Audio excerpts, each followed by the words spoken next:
for most of the past 10 years, my job has been to lead this sanctuary group and this sanctuary service. And there's I don't know if you'd call it a complaint, an accusation sometimes that's been made against me.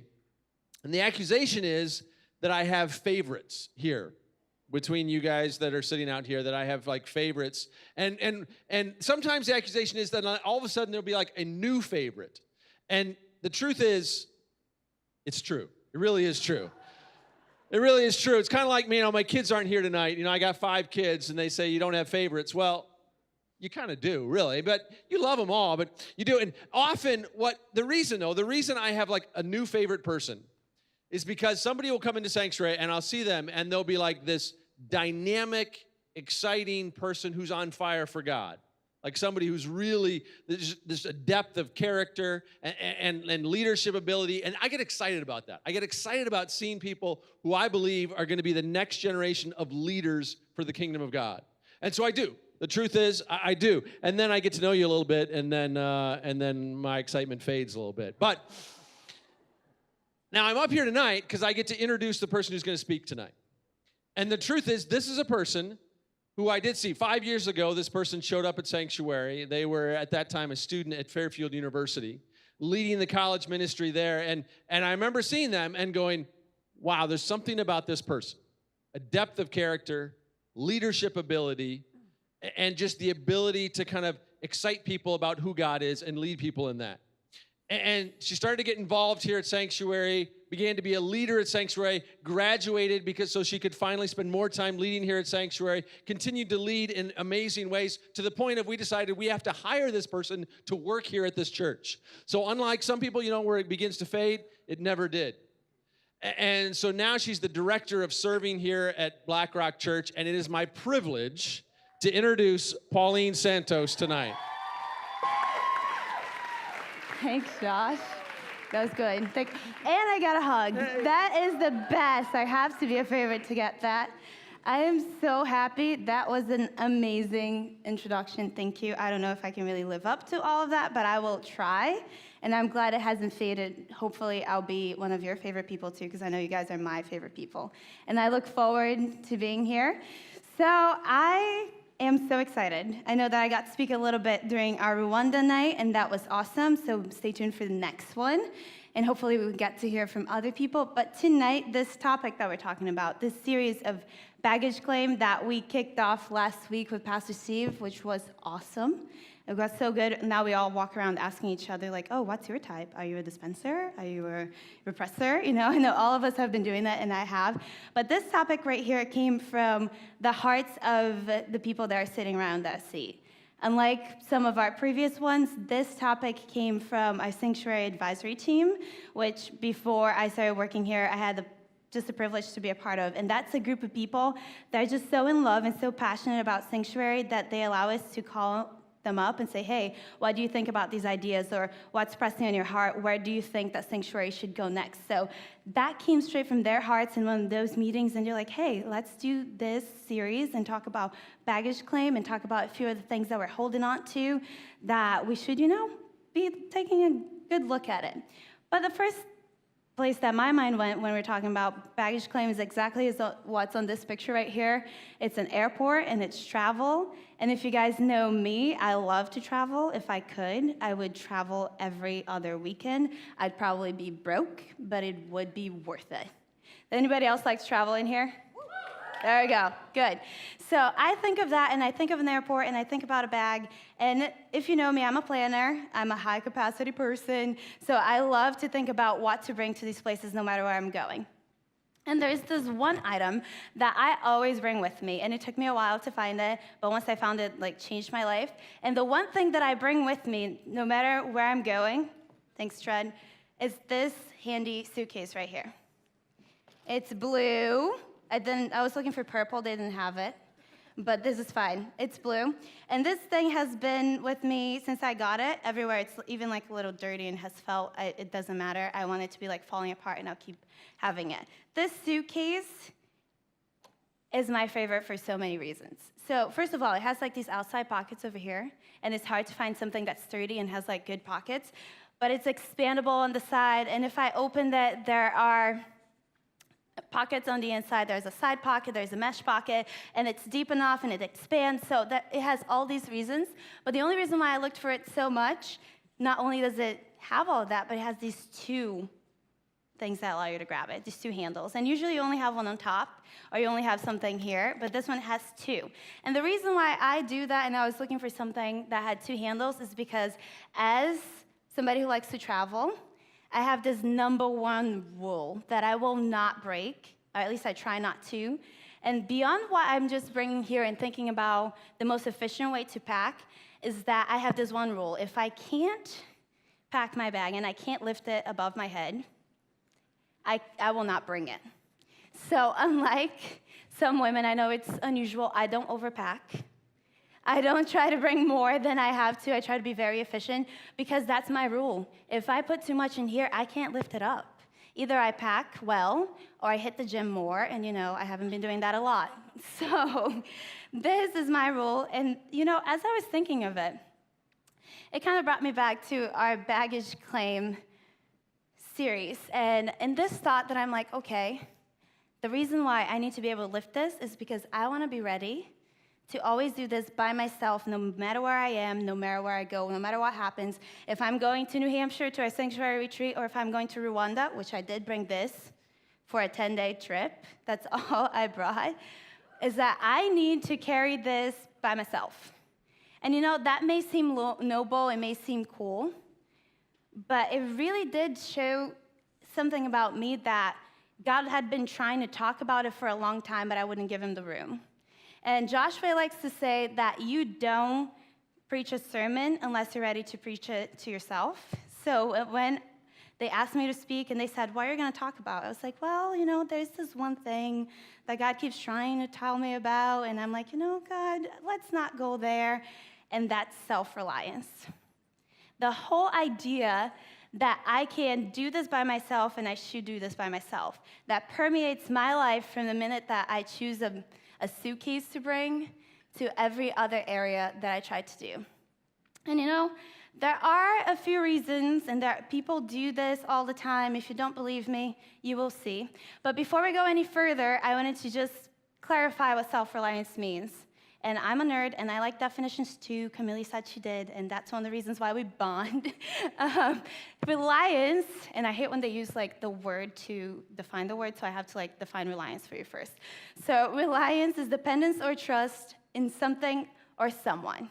So self-reliance then is a reliance on one's own powers and resources rather than those of others. So you decide to rely on yourself, to trust in yourself, and depend on yourself rather than someone else. So I told you that I do that in my life, but you do it too. If you don't believe me, just think about it a little bit. It's part of the American way. You do things on your own, and when something happens in your life, just think of these phrases. Either you don't get a job promotion or you don't get into the school that you wanted to, and all of a sudden something gets you down, and instead of dealing with it, what do you tell yourself? Pick yourself up by the bootstraps and move on. You don't stay in that place. Or in simpler situations, if you are just going through your life and maybe you go to IKEA, I love IKEA, I love buying furniture, I love different things, and you try to assemble that, and that's usually for some of you guys, I'm not going to stereotype you, but guys sometimes don't like to read the manual. Not all guys. Some girls don't like to read the manual either. Is that true? Yeah, I hear some chuckles. All right, I won't make you own up to it. You don't like to read the manual, and you're trying to put that together, and you don't have a mallet, and maybe you're trying to hit it with something else. I know I've tried to put IKEA furniture together, and I'm hitting it with heels because I didn't have a mallet. And then you tell yourself, as you're doing this, you're like, I'm a grown adult. I can do this. I have a college degree, I can do this. Or, maybe you pack a little too much or a little heavier and you haven't hit the gym and you're flying to Africa for the first time. And as you're lifting this up your head, trying to put it in the plane's overhead bin, your suitcase, you realize that you should have gone to the gym a little more, maybe worked on those shoulders. And the guy next to you is saying, hey, he notices and says, can I help you with that? and you smile and say, no, thank you, I got it. But in your head, you're like, I'm a strong, independent woman. I will lift this up just to prove this guy that I don't need him. Am I the only one who does that? Ladies, am I just speaking to myself? There we go. No, you don't have to say that about me, though. Just about yourself. And all of us do, and I'm pretty sure that those who are at home do it too. I was talking to some of my girls who were trying to support me to be up here, and they're like, yep, that's true, I do it, and we gotta own up to it. And we think that we're giving ourselves a pep talk when we're talking about that, but we aren't. You know, what we look is a little bit silly, and self-reliance, when it's permeating our lives, kind of looks like this. And there is a video that's gonna play right now. Worry about yourself. Worry about yourself. Can I help? No. I help. I don't. You can help when we're out to eat, okay? You can help when we are out to eat. Okay. Do you have business seeds? Probably. You want me to help, Rose? No. Thank you. No, thank you. What do you want me to do? Worry about yourself. Worry about yourself.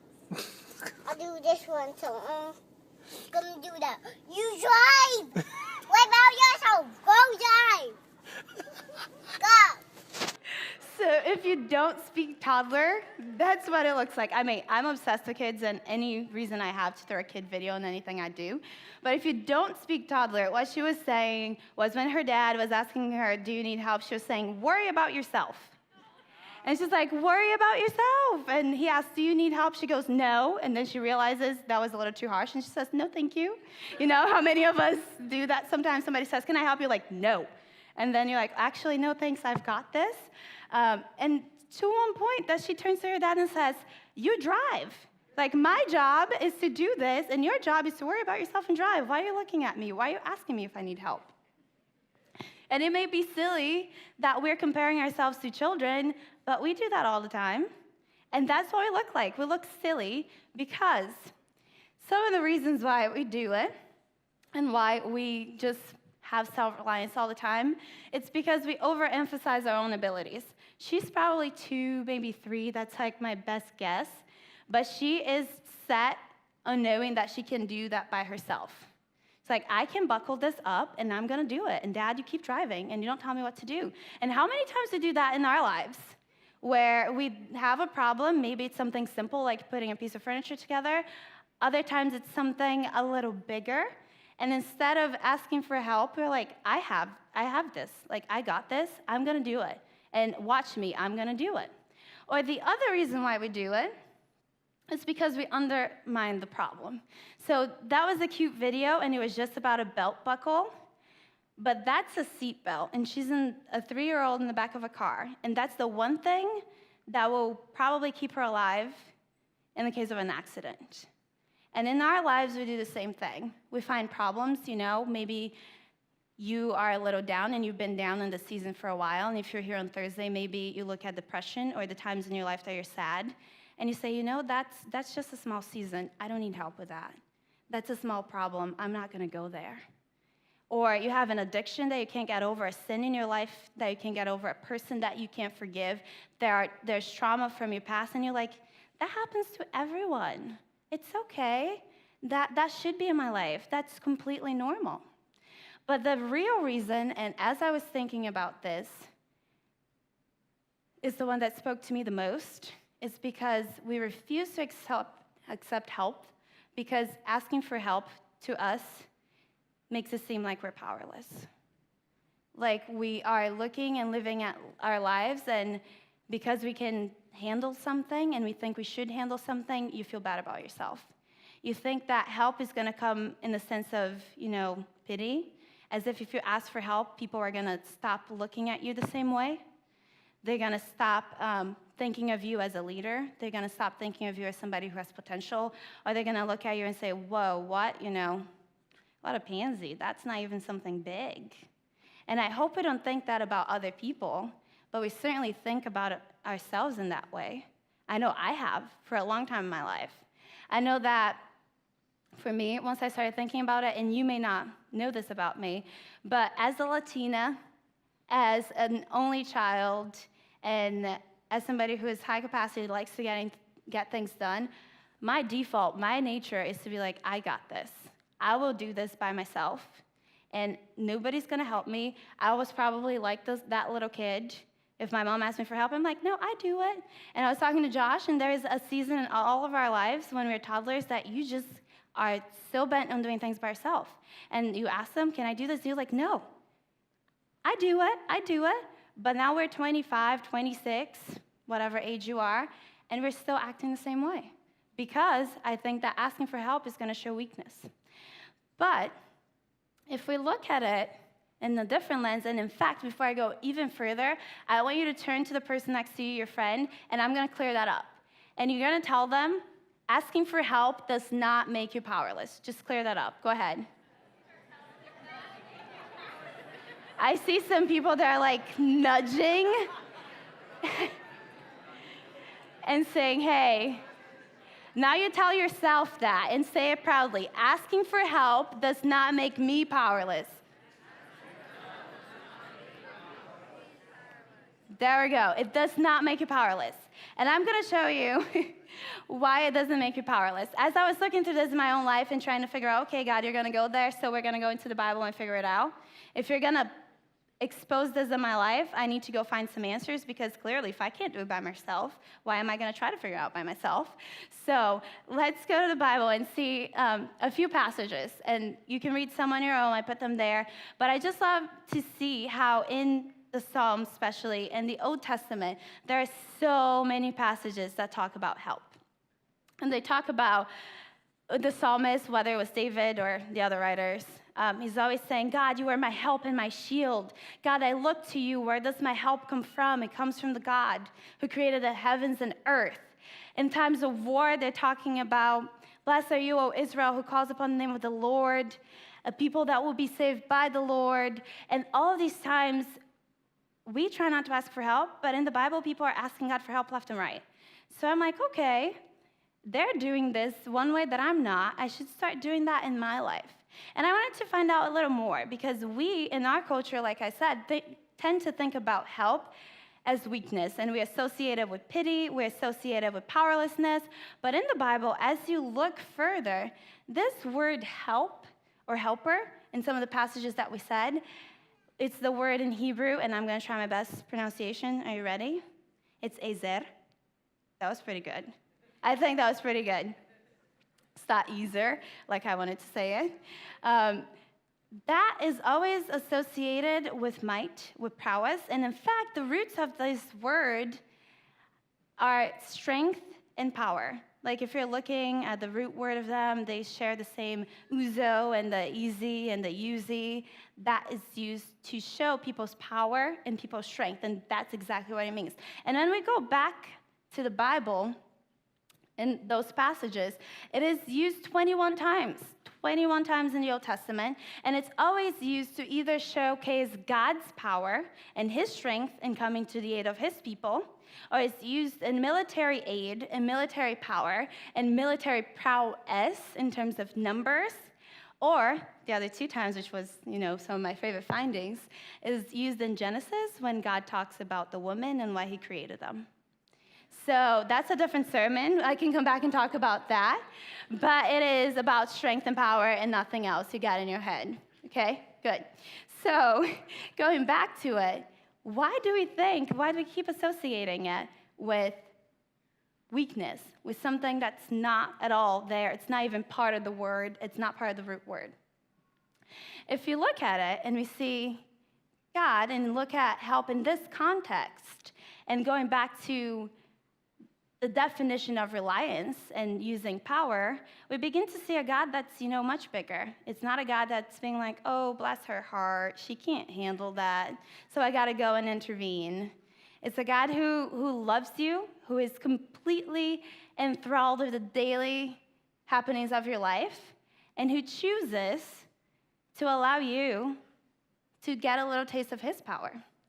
So if you do that, you begin to realize that help in the biblical context is nothing more that getting access to God's power and God's prowess and his strength. So, like I said, and when I went back and decided to figure out what was going on in my life and how I was not asking for help and what was the root of that, I began to realize that when I was looking for help, I wasn't looking into the person that was giving me help.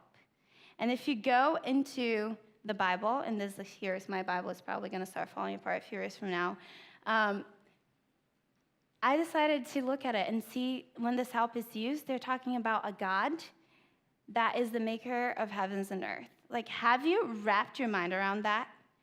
Every time I think of it, it's mind-blowing to me.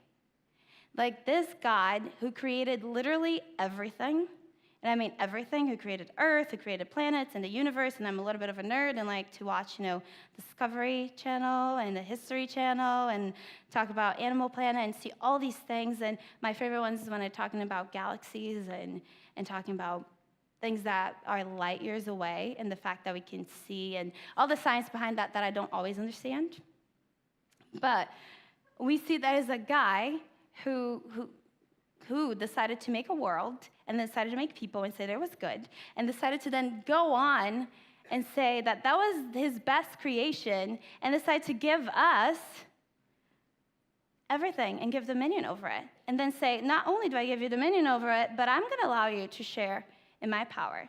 So think about this. If you are in a problem, to think that that God who created the universe will allow you to share in his power, it's more than just like, when you ask your parents to use their credit card and you're like, okay, I'm balling. Like, I can definitely go on, I have power, I can go into places and buy things I didn't have to, or that I wanted to, but I shouldn't be buying, It's like everything. In the times of the little things when you have difficulties, he's there. In the big times where you need someone to come and rescue you is the same God. And sometimes the God who just needs to give you a little bit of encouragement is the same God, and he will allow you to use his influence and power. Amen? Are you guys with me? All right. So when I think about that, and I think about help in this context of using God's resources and his power to get through life, I go back to those sayings that reflect our own self-reliance in our lives. And one that I used to live by, or especially in middle school and like group projects, was if you want something done right, you do it yourself. Has anybody else believed that in their life before? Put your hand up high, guys. Like you have, there you go. Like start telling yourself that. Letting yourself know that that's something that you think of. I was like, yeah, if you want this done right, do it yourself. You rely on your own powers, you rely on your own resources, and you just go on and you do this. And you do this on your own, and you don't ask people for help because you got to prove to people that you can do this. But that's not the way to be thinking about it. If we think of help as a help that's coming from the creator of the universe, a help that's coming from a guy or a God. I call him dad, and sometimes I say dude, so I say guy for God too. From a father who loves you like his children, who gave his son so that you could be his children. The right way to think about that is if you want something done right, you let him do it. Because, how many of you have watched like the superhero movies? I know some people hate it. I love it. And how many of you watched Avengers? And one of my favorite scenes, and it's a little messed up, but it's one of my favorite scenes is when Loki goes into Tony Stark's apartment. It was at the top of the tower, and Loki is there saying like, I am a god. You will bow down to me, you creature. Who do you think you are? And sometimes we're like Loki, and in the middle of our rant, I just imagine what God could do and be like the Hulk. And it's just like, as you're going in, he just picks you up and like turns you like a rag doll. But our God is too good for that. He won't do it, but that's the dynamic. We're here just boasting about all that we can do and that we should do. And God's like, oh, please. You can't do anything. And then at the end, he's like, oh, puny God, like his voice. And God doesn't say it that way, but he could say, oh, puny human. What do you think you're doing? Why do you think you can handle this on your own? You can't. but I'm going to help you. And if with me, you can handle it. And if we want that to be a reality in our lives and to think that, yeah, I can do these things with God. I can actually take this and not be down and be like, I'm a puny human, but like, hey, I have access to infinite power. And I have the backing of a God who knows me better than anyone, who created me for great things, who thinks of me as the greatest person in the world, who has seen my future and knows the plans he has for me, and they're all good because he's a good God. Then there are a few things that we need to do. It's not like this just happens, that you're like, all right, well, that's true, but we need to work this out in our lives. If you want something done right, let God do it. And to do that, the key for that is in Proverbs. And Proverbs, for me, it's one of those books that I love to read because, it's like easy to read in a way. It's all these little sayings that make great Instagram posts. You're laughing because you've probably done it. I've done it before. But Proverbs is easy to read, but it's hard to do. Like when you try to apply Proverbs into your life, you're like, oh, that's more than an Instagram post. And for us to be able to make that the map for our understanding of God's help and our way to kick to the curb self-reliance, then we need to stop holding on to what we think is happening. Like this right here says in Proverbs 3, 5, and 6, trust in the Lord with all your heart and lean not on your own understanding. In all your ways submit to him, and he will make your path straight. It's great. Go make an Instagram post about it. Write it all over. I love this verse. It's been like I've been parked there for a while. Every time that I start thinking that I should do things on my own, I go back to this verse. And to do that, we can't lean on our own understanding. We can, if we're going to make this the roadmap for our lives and the roadmap in getting away from self-reliance, we can't think that we know everything because, hello, God is all-knowing. And not only that, but he knows you. So just stop. I'm not even going to keep going on that one. Just stop doing that. Just tell your friend and say, stop thinking that you know best. Go ahead. Stop thinking that you know best. You can tell your friend and try not to poke them in the rib right now when you're saying that because you do. I like to say I'm always right because I often am, but I'm not always right. I just like to say that. And to do that, and to be able to kick self-reliance to the curb again, we need to stop putting God in this little box, and we need to open up about all the areas of our lives. That verse right there says, trust the Lord your God with all your heart. I do this, and I'm not here to shame you guys about what you do, but we often tend to say, hey, God, can you help me out with this when we are, humble enough to ask for help? But when God tries to nudge you, like he started to nudge me about self-reliance, you're like, ooh, God, no, we're not going to go there. Like, God, I did not ask you to tell me about this area. And we get angry. I get angry.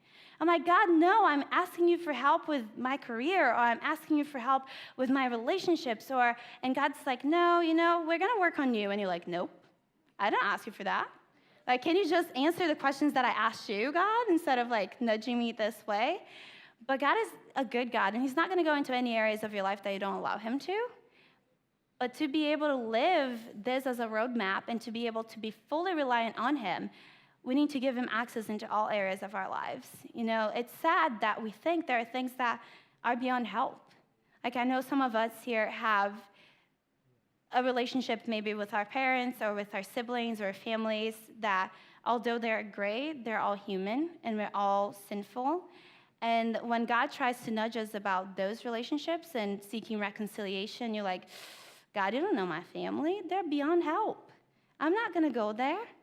Or no, God, I can let you tell me about my family, but my career is mine. I'm going to decide where do I go to work, what do I decide to spend my time in, and we're like, God, no, please don't go there. But God's asking us for all of our hearts.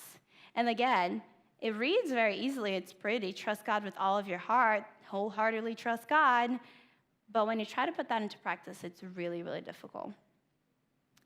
But we can only do that because we can believe that God can and will take care of us. Again, I'm going to go back to those verses, and they're here in the Bible, and I didn't want to spend too much time in them. But mine, like I said, is Psalms 139 I go back to all the time. Those are like anchors, and they talk about how great God is and his thoughts for us and the way that he created the universe, but he also created me. And I can see that, and in many other stories, and even in the New Testament, maybe that's where God speaks to you the most. And in the life of Jesus and all the things that he did, all the healings and restoration, and the fact that Jesus died for you, like, shows that God is still a God of miracles. And he's still a God who can change your life. He's still a God who can change your situation. And you can't do that, and you can't start to believe that if you don't get to know this God. And he wants to get to know you, but I urge you, and I'll say it again, I urge you to get to know him. And it sounds a little strange, but begin to ask God, like, what do you think of me? Or what do you think of the situation?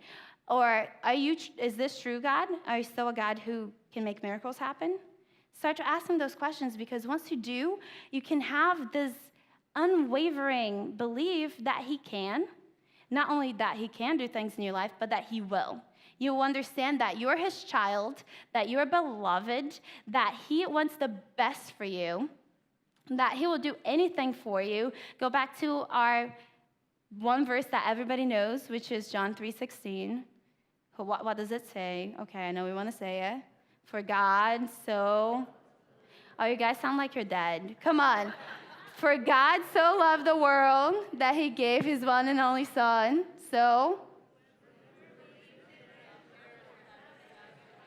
There we go. Amen. Why are we thinking that by believing in God and what he can do that we will perish? I know this is about salvation, but it's always about our lives too.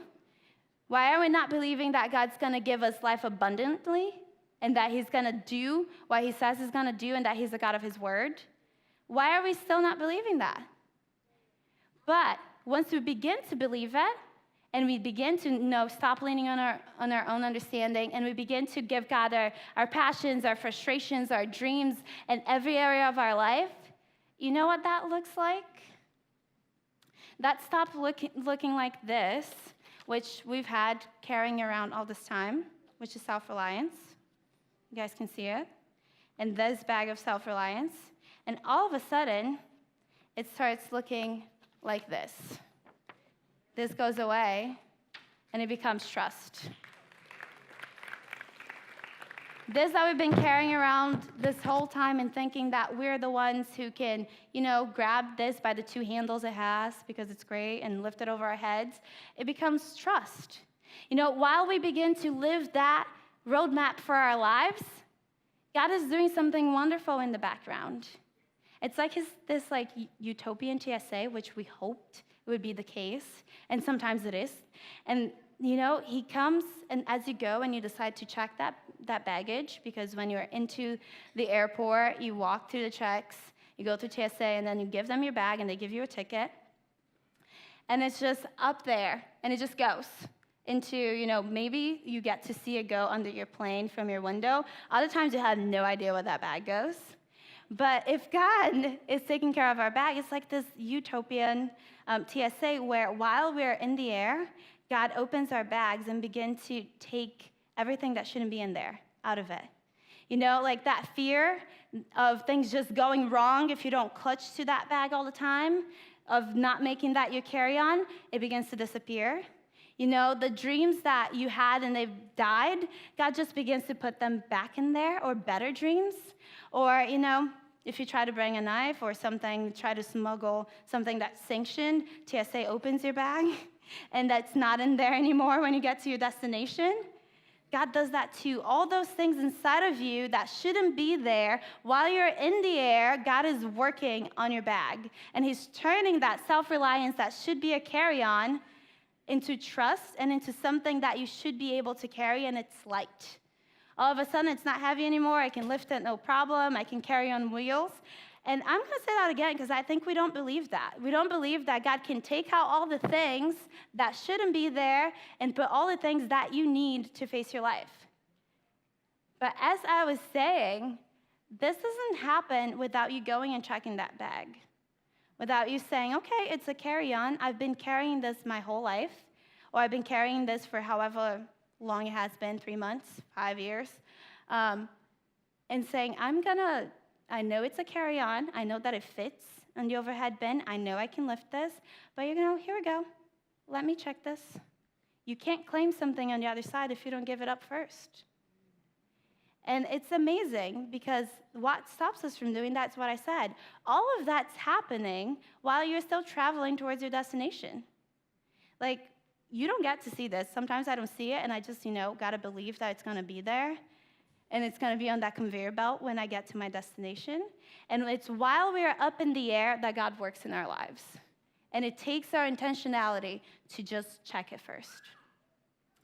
So that was the way that God worked in my life. And I will wager to say that there are a few things in our lives right now that God's beginning to nudge you.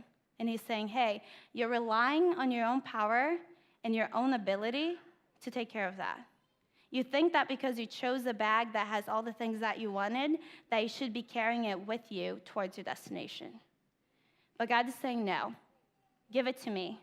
Let me carry that for you. Let me open it up and figure out if there's something in there that shouldn't be in there. Let me put back in the faith that I want you to have. Let me put back in the hope that you should have to face this. And you will get to your destination. You will get to your passions and your dreams, and you get to experience a full life in God. But he's saying, let me prepare, let me pack that bag for you. So, as I'm going to start calling the band up here, I want you to take some time, and I'm going to pray over this. And this message, although I was very excited about it, talking about baggage sometimes brings us down because it makes us convicted. But God is not here to keep you bound. He's here asking you to give up self-reliance in order to receive trust. And trust in the God that is good and wants the best for you. So whatever is in that bag of self-reliance, whatever you're trying to do by yourself, I'm going to urge you right now to spend some time in reflection. And just ask God, hey, what's going on? Should I be carrying this by myself? Or maybe you need to, utter the words that sometimes hurt, is saying, God, I need help with this.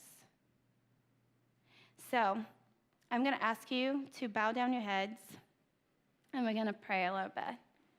So, Father, I ask you, Lord, I ask you, Dad, because I speak to you that way. A dad who is good to me, who wants the best for me, whom I carry his DNA in my life. And I ask you that you would begin to speak to us. If there are any areas in our lives, God, that we're trying to do things on our own, I ask that you would reveal that to us, Lord. And if there are any areas that we think are too small for help, just reveal that light to us, Lord.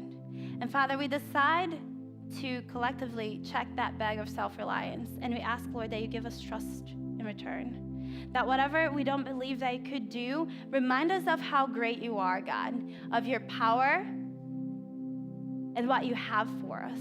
And Jesus, if there's any fear, if there is any frustration, if, maybe we've been carrying this for so long and we've had this for so long with us that we don't see any other way, I just pray that would be broken from our lives and that we would have freedom in those areas, Lord. That you would bring us deliverance from the enemy and his lies. And Lord, just remind us that we don't do this alone, that when we ask you for help, you don't just come and do it for us, but you come and stay and you do it with us. So Father, we thank you and we praise you in the name of Jesus. Amen.